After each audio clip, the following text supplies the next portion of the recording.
இதே சைட்ல இது இப்படியே நாம விட்டுறக்கூடாது அப்படிங்கிறதுலயும் தினகரன் விழிப்பா இருக்காரு.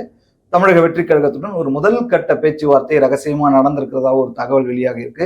60 தொகுதிகள் அமமுகவுக்கு கேட்கப்பட்டிருக்கு. தென் மாவட்ட தொகுதிகளை குறிவைத்து 25 தொகுதிகளை ஒதுக்க தவேக தரப்பில் சம்மதம் தெரிவிக்கிறதா சொல்லியிருக்காங்க. இது முதல் கட்ட பேச்சுவார்த்தை தான். அடுத்தடுத்த கட்ட பேச்சுவார்த்தைகள் என்ன நடக்கும்,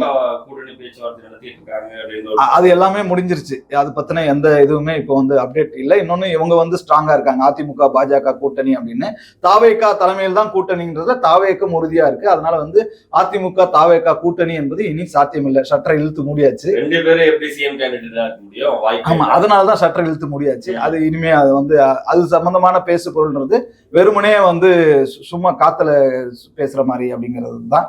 அப்போ கம்பி கட்டுற கதை தான் அப்படிங்கிற மாதிரி ஆயிடுச்சு. இப்ப இருக்கிற கள நிலவரப்படி அமமுகவுடைய முடிவு என்ன அப்படிங்கிறது தான். ஒருவேளை மீண்டும் அந்த கூட்டணி கதவை திறந்து வைத்து பாஜக அதிமுக பக்கம் செல்லுமா, அண்ணாமலை வியூகம் வகுத்து அதற்கான வேலைகளை செய்வாரா அப்படிங்கிற கேள்வி, அல்லது தாவேகா பக்கம் நகருமா அப்படிங்கிற கேள்விதான் இருக்கு.